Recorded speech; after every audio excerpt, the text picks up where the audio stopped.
Yokoso and welcome to today's manga shokai, a little series of sneak peeks at different manga.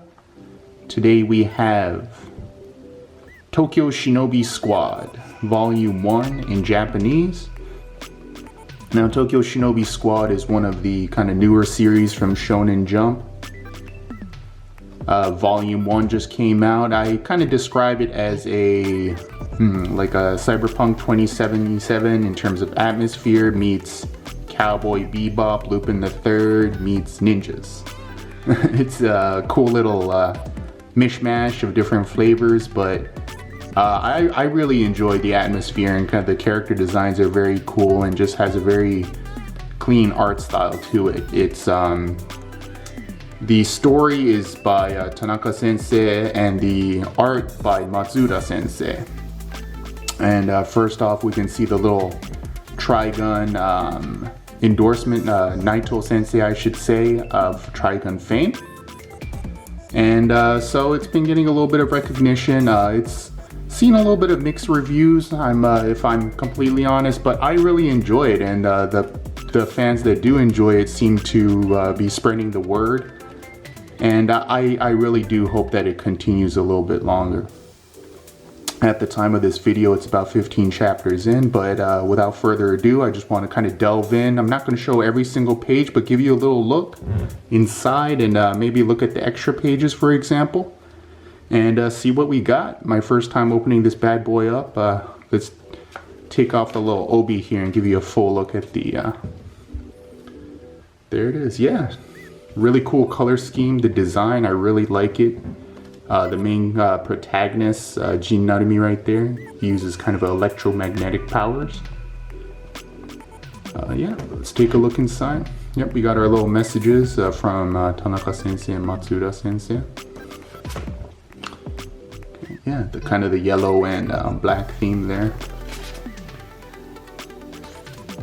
Very nice, yeah, look at that.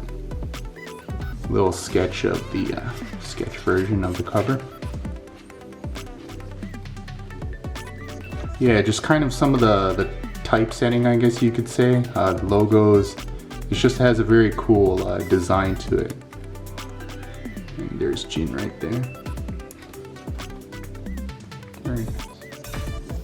Better look at him. Yeah, I really like the world building in this Shinjuku.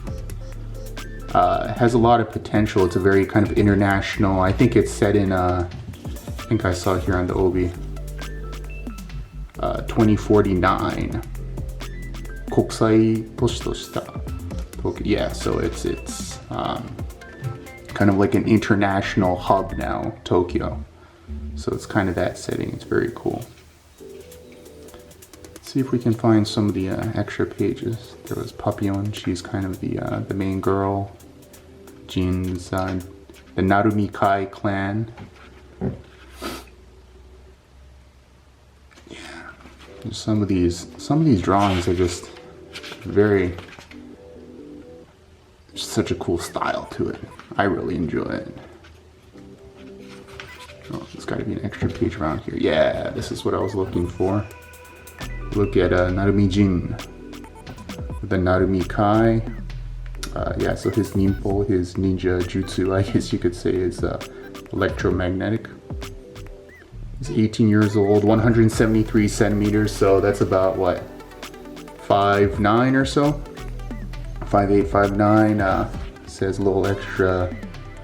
Favorite musicians include Green Day, oh cool, and Kayama Yuzo.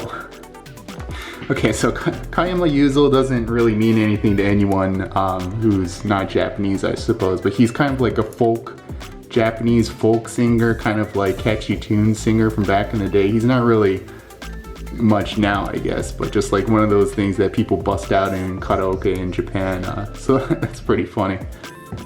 Yeah, but just look at his design here. Just it's got a real cool look to it. Keep on flipping through here.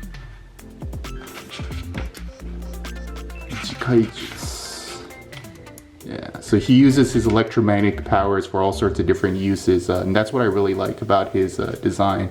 I'm a huge fan of like electric power characters like NL from One Piece, obviously, or even like video games, Cole McGrath, and just a lot of the different practical uses of it.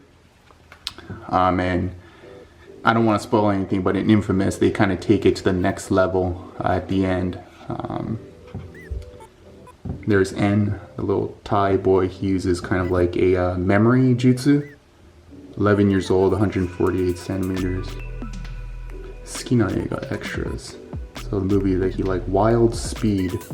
Oh, Wild Speed is the Japanese version, if I'm not mistaken, of Fast and the Furious. 2043 version.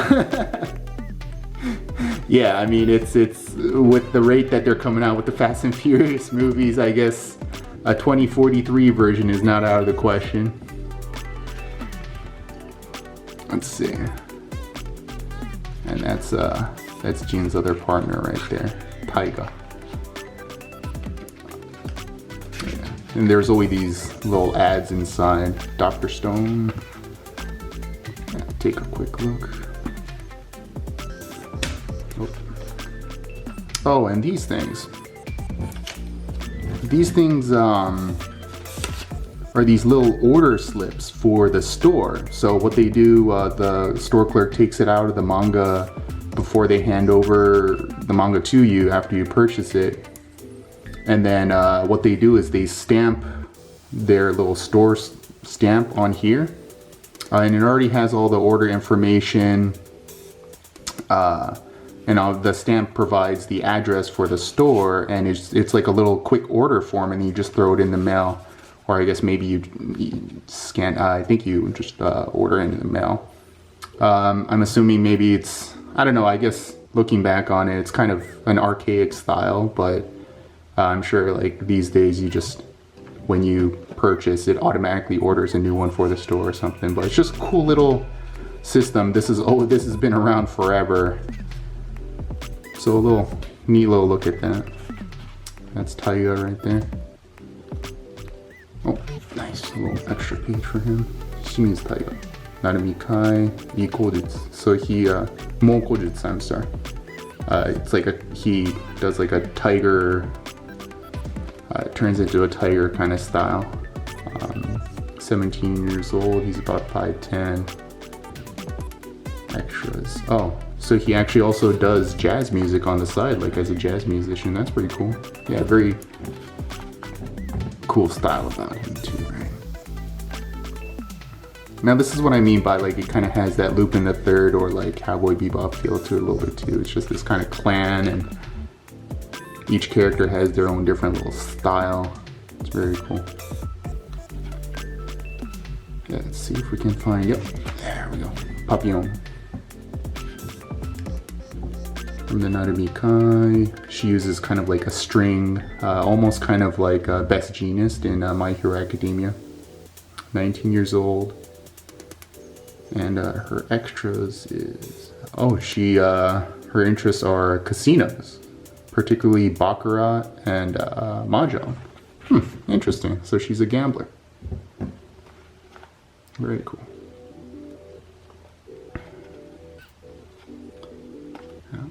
Yeah, so just kind of a quick flip through here. Oh. Yeah, there we go. There's Papillon.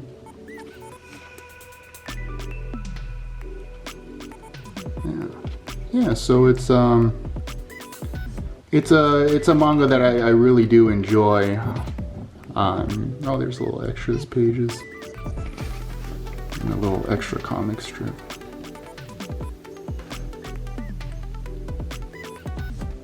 Oh, and is teaching them Thai, but it's revealed that they're already like fluent with Thai. That's another cool thing about this manga too, is that the shinobi, the ninjas in this, kind of given the circumstances of how the world is now, right? They're multilingual. So he's surprised that they already.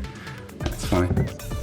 Yeah, so that's what I mean by the world is very intriguing, and I hope they explore that, because that could really kind of push this series that can be a little bit drab at times, but the potential is definitely there. The character design and kind of the design overall is very cool. So